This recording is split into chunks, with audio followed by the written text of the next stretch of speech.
ಸದ್ಯ ಮೇ ತಿಂಗಳು ಕಳೆಯುತ್ತಾ ಬಂದಿದ್ದು ಜೂನ್ ತಿಂಗಳು ಇನ್ನೇನು ಆರಂಭವಾಗಲಿದೆ.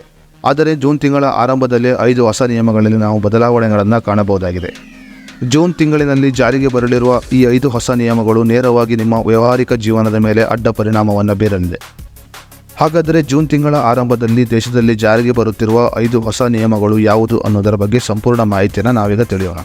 ಅದಕ್ಕೂ ಮುನ್ನ ನೀವಿನ್ನು news one Kannada YouTube channel subscribe ಮಾಡಿಲ್ಲ ಅಂದರೆ ಈಗಲೇ ಸಬ್ಸ್ಕ್ರೈಬ್ ಮಾಡಿ ಮತ್ತು ಪಕ್ಕದಲ್ಲಿರೋ ಬೆಲ್ ಐಕನ್ ಕ್ಲಿಕ್ ಮಾಡಿ ಹಾಗೂ ವಿಡಿಯೋವನ್ನು ಸ್ಕಿಪ್ ಮಾಡದೆ ನೋಡಿ, ಯಾಕಂದರೆ ಈ 5 ನಿಯಮಗಳು ನೇರವಾಗಿ ನಿಮ್ಮ ಜೀವನದ ಮೇಲೆ ಪರಿಣಾಮವನ್ನು ಬೀರಲಿದೆ.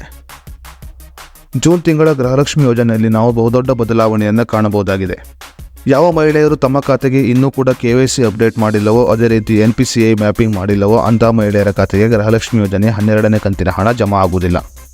ಅದೇ ರೀತಿಯಲ್ಲಿ ರಾಜ್ಯ ಸರ್ಕಾರ ಜೂನ್ ತಿಂಗಳಿನಲ್ಲಿ ಲಕ್ಷಕ್ಕೂ ಅಧಿಕ ಕುಟುಂಬಗಳ BPL ರೇಷನ್ ಕಾರ್ಡುಗಳನ್ನು ರದ್ದು ಮಾಡಲು ಆದೇಶವನ್ನು ಹೊರಡಿಸಿದೆ. ಯಾವ ಕುಟುಂಬಗಳ BPL ರೇಷನ್ ಕಾರ್ಡ್ ರದ್ದಾಗುತ್ತದೆಯೋ ಅಂಥ ಕುಟುಂಬಗಳ ಮನೆಯ ಯಜಮಾನಿಯರು ಗೃಹಲಕ್ಷ್ಮಿ ಯೋಜನೆಯ 12ನೇ ಕಂತಿನ ಹಣವನ್ನು ಪಡೆಯಲು ಸಾಧ್ಯವಿಲ್ಲ. ಅದೇ ರೀತಿಯಲ್ಲಿ ಜೂನ್ ತಿಂಗಳಿನಲ್ಲಿ ಜಾರಿಗೆ ಬರುತ್ತಿರುವ 2ನೇ ಹೊಸ ನಿಯಮ ಅದು HSRP ನಿಯಮವಾಗಿದೆ.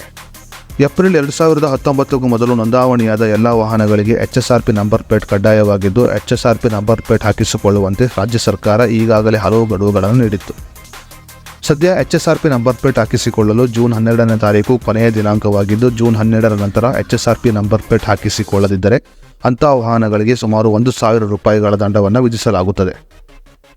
ಅದೇ ರೀತಿಯಲ್ಲಿ HSRP ನಂಬರ್ ಪ್ಲೇಟ್ ಇಲ್ಲದ ವಾಹನಗಳು ಪದೇ ಪದೇ ರಸ್ತೆಗೆ ಬಂದರೆ ಅಂತಹ ವಾಹನಗಳನ್ನು ಸೀಸ್ ಮಾಡಲು ಕೂಡ ರಾಜ್ಯ ಸರ್ಕಾರ ಆದೇಶವನ್ನು ಹೊರಡಿಸಿದೆ. ಅದೇ ರೀತಿಯಲ್ಲಿ ಜೂನ್ ತಿಂಗಳಲ್ಲಿ ನಾವು ಆಧಾರ್ ಕಾರ್ಡ್ ನಿಯಮದಲ್ಲಿ ಬಹುದೊಡ್ಡ ಬದಲಾವಣೆಯನ್ನು ಕಾಣಬಹುದಾಗಿದೆ. ಯಾರು 10 ವರ್ಷಕ್ಕಿಂತ ಹಳೆಯದಾದ ಆಧಾರ್ ಕಾರ್ಡ್ ಹೊಂದಿರುತ್ತಾರೋ ಅಂಥವರು ಫ್ರೀಯಾಗಿ ಆಧಾರ್ ಕಾರ್ಡ್ ಅಪ್ಡೇಟ್ ಮಾಡಿಕೊಳ್ಳಲು ಜೂನ್ 14 ಕೊನೆಯ ದಿನಾಂಕವಾಗಿರುತ್ತದೆ.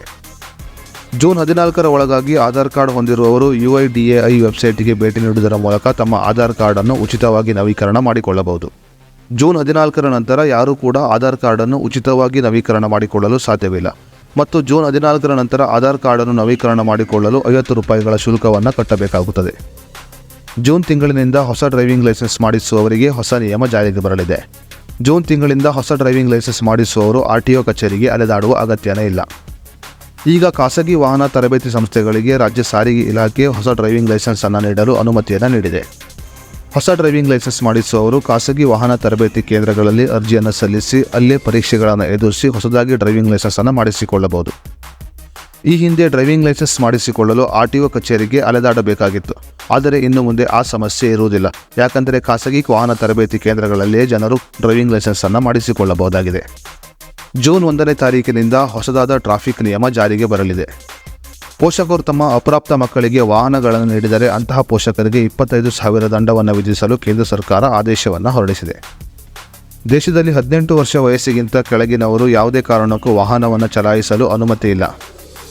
ಅದೇ ರೀತಿಯಲ್ಲಿ 18 ವರ್ಷ ವಯಸ್ಸಿಗಿಂತ ಚಿಕ್ಕ ಮಕ್ಕಳು ವಾಹನವನ್ನು ಚಲಾಯಿಸಿದರೆ ಅಂತಹ ಮಕ್ಕಳ ಪೋಷಕರಿಗೆ ಸುಮಾರು 25,000 ರೂಪಾಯಿ ದಂಡವನ್ನು ವಿಧಿಸಲು ಕೇಂದ್ರ ಸಾರಿಗೆ ಇಲಾಖೆ ಆದೇಶವನ್ನು ಹೊರಡಿಸಿದೆ. ಈ 5 ಹೊಸ ನಿಯಮಗಳು ಜೂನ್ ತಿಂಗಳಿನಿಂದ ಜಾರಿಗೆ ಬರಲಿದ್ದು, ಈ ಹೊಸ ನಿಯಮಗಳು ನಿಮ್ಮ ವ್ಯಾವಹಾರಿಕ ಜೀವನದ ಮೇಲೆ ನೇರ ಪರಿಣಾಮವನ್ನು ಬೀರುವುದರಲ್ಲಿ ಯಾವುದೇ ಸಂದೇಹವಿಲ್ಲ.